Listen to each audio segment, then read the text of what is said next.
नमस्कार।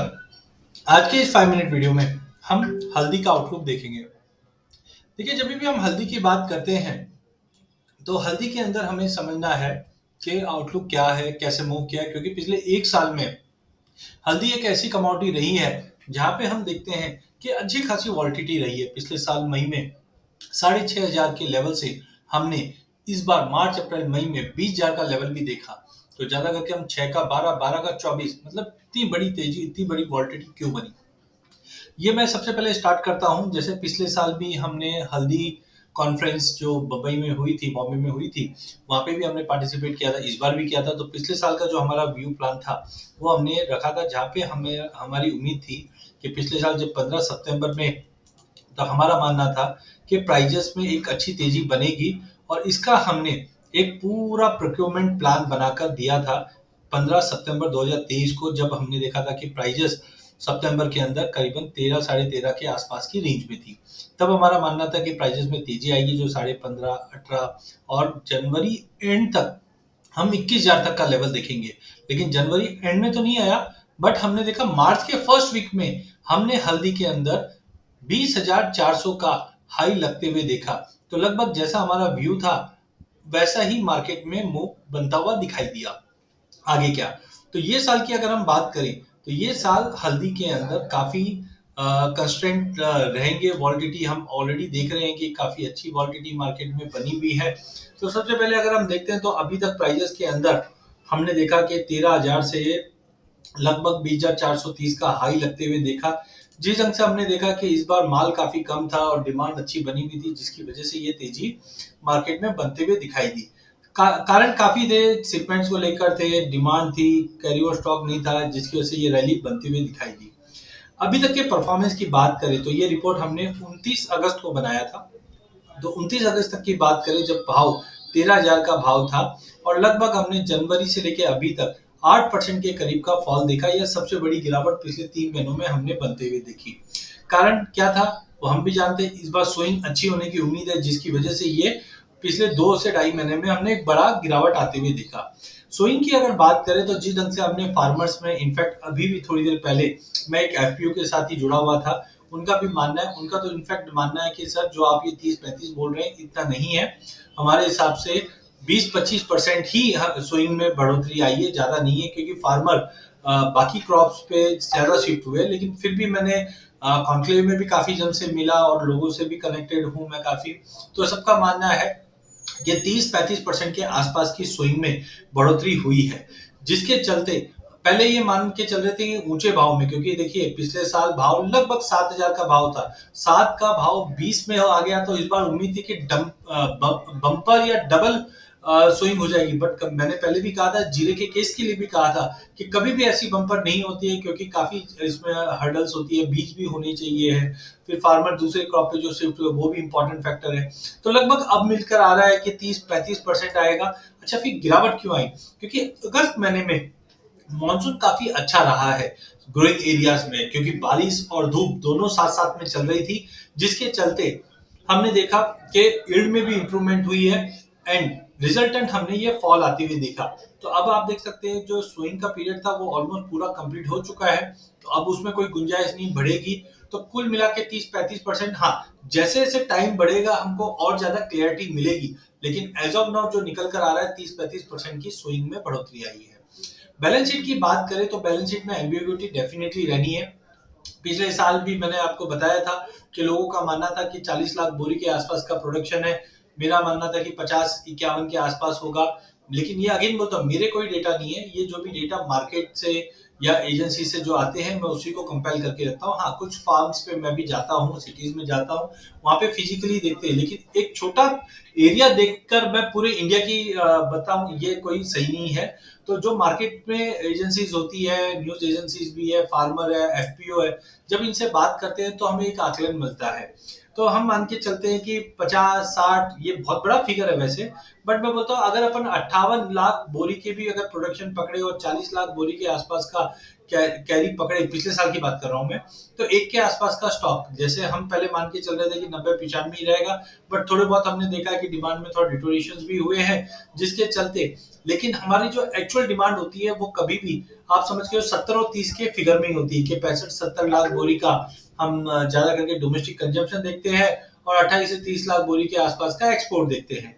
तो मेरा कंसर्न पिछले क्रॉप नहीं है, मेरा कंसर्न अब आने वाला क्रॉप है कि अगर मैं 55-60 लाख बोरी का भी अगर प्रोडक्शन पिछले साल का मान के चलता हूँ, उसमें 35% अगर जोड़ता भी हूँ, तो लगभग जो क्रॉप आएगी, नई क्रॉप रहेगी, वो 75 से 80 लाख बोरी के बीच में एज ऑफ नाउ है, क्योंकि जैसे हम आगे बढ़ेंगे तो नंबर और थोड़े थोड़े ट्रिम होते जाएंगे या क्लियरिटी आती जाएगी। तो हमें लगता है कि यहाँ पे अगर आप देखोगे तो 75 से 80 लाख बोरी का प्रोडक्शन और 5 लाख के आसपास का अगर कैरी भी मान के चलता हूँ, वैसे भी कंजम्पशन सेंटर में देखिए 5-7 लाख बोरी तो at any point of time मिल ही जाती है। तो आप देख सकते हैं जो हमारा स्टॉक टू यूज रेशियो है वो सिवियरली डैमेज होता हुआ दिख रहा है, क्योंकि डिमांड में आप ये देखिए कोविड के बाद सबके सिनेरियो चेंज हो चुके हैं। घर में 7 दिन में से 3 दिन खाना बनता है, 4 दिन बाहर खाते हैं। खाऊ गली जैसे बॉम्बे या बाकी जगह देखो तो बाहर जाकर खाने का चलन बहुत ज्यादा चल गया है। रिटेल स्टोर रिटेल स्टोर काफी ओपन हो गए हैं, जिसकी वजह से वहां पे भी डेड स्टॉक बनने चालू हो चुके हैं। तो कुल मिला के देखिए डोमेस्टिक कंजम्पशन और बढ़ेगा, एक्सपोर्ट में भी बहुत अच्छा इस बार इंडिया का दबदबा रहेगा, क्योंकि रुपए की जो गिरावट आई है ये भी कहीं ना कहीं हमारे एक्सपोर्ट को बेनिफिट ही देगी। लेकिन हाँ, थोड़ा रिसेशन का फियर है जिसकी वजह से एक्सपोर्ट ज्यादा पिकअप नहीं कर पा रहे हैं। बट कुल मिला के हम देखें, बांग्लादेश के इशू भी था अगस्त में जिसकी वजह से भी ड्रॉप था। बट कुल मिला के मार्केट अब इस चीज को एब्जॉर्ब कर गया, तभी हमने 12,400 का लो देखा है। तो कुल मिला के बैलेंस शीट अगले साल की जो रहेगी इसके ऊपर आपको नजर रखना है, क्योंकि फर्दर इसमें डिटोरेशन आता है तो वो इम्पैक्ट देगा। वेदर में अब तक हमने देखा कि एल से लानिनो में जाने की वजह से कहीं ना कहीं बरसात इस बार अच्छी थी, तो हमारा प्रोडक्शन अच्छे रहेंगे सब। लेकिन अगस्त तक का जो हमने वेदर देखा वो बहुत अच्छा था, लेकिन सितंबर में जिस ढंग से थोड़ा सा कंसर्न्स बताया जा रहा है ज्यादा पानी की वजह से, जिसकी वजह से अगर थोड़ा भी अगर वाटर लॉगिंग होती है, तूफान आता है, तो उसका पॉजिटिव असर नहीं पड़ेगा, उसका नेगेटिव असर पड़ेगा ईल्ड के ऊपर। इसको भी आपको नजर रखना चाहिए। इसके बाद आ जाते हैं हम लोग एक्सपोर्ट। तो एक्सपोर्ट के जो डेटा रिलीज हुए उसमें अभी भी आप देखिए भाव में तेजी आने के बावजूद हमारे एक्सपोर्ट में कोई मेजर चेंजेस नहीं आया। पिछले साल भी हम देख रहे हैं कि कोई बड़ा चेंजेस नहीं है, एक्सपोर्ट मेंटेन है। इसका मतलब है ग्लोबल मार्केट में शॉर्टेज कंटिन्यू बनी है, जिसका बेनिफिट इंडियन मार्केट को कंटिन्यू मिलता हुआ दिखेगा। अराइवल्स की बात करें तो देखो जैसे जैसे भाव बढ़ता है जनरली हम देखते हैं कि अराइवल बढ़ती है। जैसे यहाँ पे भी हम देखें मार्केट में जैसे जैसे भाव बढ़ा अराइवल भी बढ़ी, लेकिन इस बार हम देखते हैं भाव में बड़ी तेजी आई है लेकिन अराइवल्स में कंटिन्यू कमी है, जिसका मतलब है हमारे पास माल की कमी है। नहीं तो इतने ऊंचे भाव पे अराइवल 200% बढ़नी चाहिए, लेकिन वो बिल्कुल ही नहीं बढ़ पा रही है, जो दर्शाता है कि हमारे पास शॉर्टेज इस बार रहने की उम्मीद है। एनजीटी स्टॉक की भी अगर बात करें तो यहाँ पे भी ऐसा कुछ लग नहीं रहा कि बहुत ही बड़ा मटेरियल स्टॉक हमारे पास अवेलेबल है। जो भी है वो सितंबर अक्टूबर तक काफी हद तक निकल जाएगा, बट आगे डिमांड रहेगी। एक चीज और डिमांड में ध्यान रखिए, इस बार रमजान डिमांड जो है वो हमारी फरवरी में पड़ेगी, जिसकी वजह से एक्सपोर्ट डिमांड हम अगर देखेंगे तो ये कहीं ना कहीं दिसंबर से ही स्टार्ट हो जाएगी। अच्छा, हाजिर में भी हमने देखा कि जिस ढंग से फ्यूचर में कोलाहल मचा था, हाजिर में उतना नहीं था। हाजिर में ठीक है दबाव बना था, लेकिन लोग ये देख रहे थे थोड़ी स्टेबिलिटी हुए तो हाजिर में लेना चालू करें, क्योंकि करंट लेवल से हाजिर में भी कोई सेलिंग एक्टिविटी ज्यादा नहीं बढ़ेगी, क्योंकि सबको मालूम है फार्मर के पास माल नहीं है, जो है व्यापारी के पास है। हमारे भोले भाले फार्मर्स हैं, इनके पास माल नहीं है, व्यापारी के पास है, और व्यापारी के पास कभी भी इंफॉर्मेशन भी जल्दी रहती है, और जब भी ऐसी इंफॉर्मेशन होती है तो वो होल्ड करके चलते हैं। तो मुझे नहीं लगता कि 13 के नीचे भाव होल्ड करे। वहीं अगर हम एक एनालिसिस हमने किया था वॉलिडिटी एंड प्राइस एनालिसिस, जहां पे हमने देखा कि 2017 से अभी तक वॉलिडिटी कैसी रही है एवरेज मंथली। तो अगर हम देखते हैं तो सितंबर ऑनवर्ड्स हम धीरे धीरे देखेंगे वॉलिडिटी बढ़ेगी, और जब वॉलिडिटी बढ़ती है तो यहाँ पे हमने ये भी देखा है कि प्राइस भी बढ़ता है। ये करीबन 2017 से 24 तक 3 और 4 7 6 7 साल का ये डेटा एनालिसिस है। जब जब वॉलिडिटी बढ़ी है भाव में तेजी आई है। जैसे यहाँ पे भी आप देखिए कि मई जून जुलाई में भाव वॉलिडिटी बढ़ी, भाव में भी आई। और अराइवल में हम देखते हैं जब भी वॉलिडिटी बढ़ती है तो अराइवल में ड्रॉप आता है। इसका मतलब है माल नहीं होता है तो वॉलिडिटी बढ़ती है और भाव में तेजी आती है। तो अभी भी ऐसा ही है, माल नहीं है, वॉलिडिटी और बढ़ेगी, जो हम अभी मूवमेंट देख रहे हैं वो और ज्यादा बढ़ता हुआ दिखेगा। इसके बाद अगर हम आते हैं तो यहाँ पे ओपन इंटरेस्ट एनालिसिस देखते हैं, तो अभी जो रिसेंट फॉल आया था 12,410 का लो लगाने वाला, इसमें आप देख सकते हैं कि ओपन इंटरेस्ट करीबन 19,000 के करीब पहुंच चुका है और अभी भी हम देखें तो 16,500 के आसपास का ओआई है, जो करीबन जनवरी के ओआई के करीब पहुंच चुका है, या पिछले साल भी हमने यहाँ पे ही ओआई देखा था।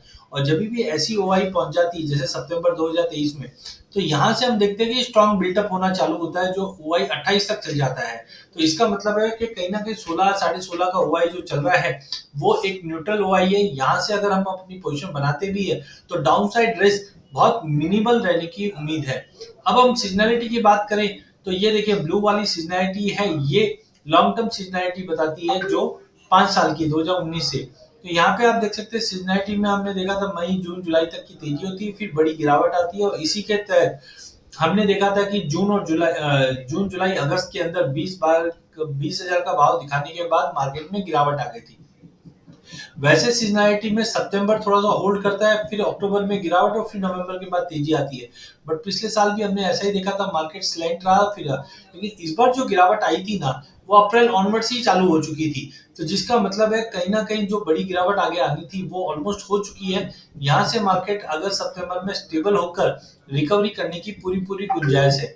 तो अब हम देखते हैं टेक्निकल के 5 पैरामीटर पे कैसे कैसे मूव करता है। तो पहला है इचिमिको। तो इचिमिको क्लाउड क्या होता है ये हमें आगे की चीज बताया। तो यहाँ पे अभी भी देखिए इचिमिको क्लाउड ग्रीन में था, थोड़ा सा रेड होना स्टार्ट हुआ है, लेकिन प्राइजेस ने एग्जैक्टली इचिमिको क्लाउड का जो ये क्रिटिकल सपोर्ट था इसको टच करके अब रिकवर कर गया, क्योंकि आज का भाव जो है वो करीबन 13,926 मतलब 14,000 का भाव पहुंच चुका है।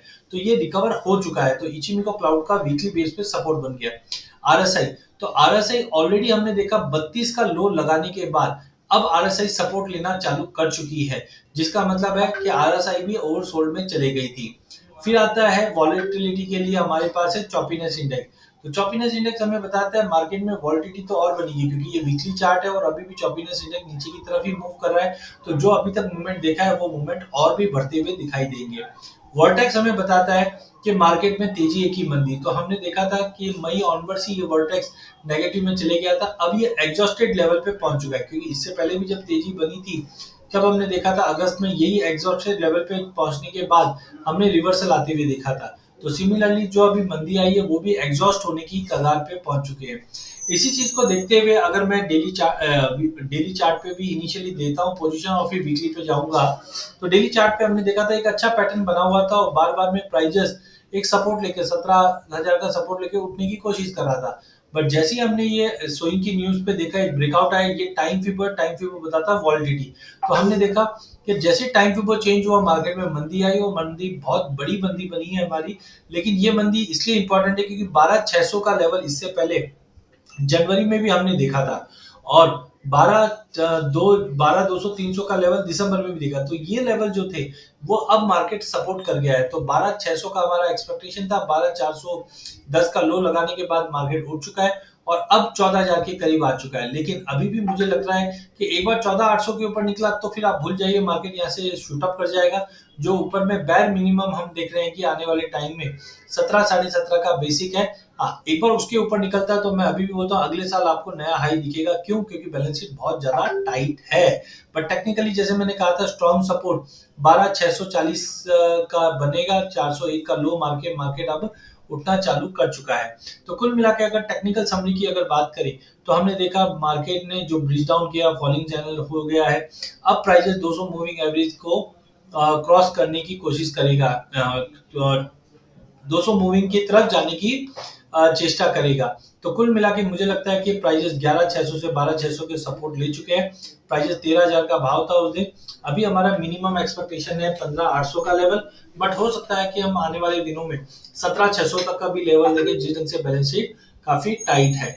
तो हमने एक प्रोक्योरमेंट प्लान भी बनाया, इसको अगर जानना चाहते हो तो आप हमारे वेबसाइट पे और यूट्यूब पे सर्च कीजिए, जहाँ पे हमने मंथ ऑन मंथ रखा है कि आपका प्राइस मूवमेंट कैसा रहेगा, स्लाइटली इंक्रीजिंग रहेगा, डिक्रीजिंग रहेगा, रमजान की डिमांड रहेगी। ये सारे हम प्रोक्योरमेंट प्लान बना के देते हैं। अगर आप फिजिकल में ट्रेड करते हैं तो हम आपको ये हेल्प कर सकते हैं, जहाँ पे आप अपनी बाइंग परचेज या प्रोक्योरमेंट करने के लिए इसका हेल्प ले सकते हैं।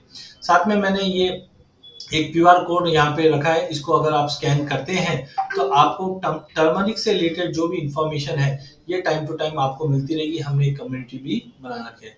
इसी के साथ मेरा ये सेशन एंड करता हूँ। बहुत बहुत धन्यवाद। चैनल को जरूर सब्सक्राइब कीजिए। इस चैनल में हम आप तक इक्विटी, कमोडिटी, करेंसी के अपडेट लाते रहेंगे। वीडियो पसंद आने पे इसे लाइक और शेयर जरूर कीजिए। ये कम्युनिटी को अगर आप स्कैन करते हैं तो हल्दी या बाकी कमोडिटीज का भी आपको टाइम टू टाइम अपडेट मिलता रहेगा और ये रिपोर्ट भी हम आप तक शेयर करते हैं। धन्यवाद।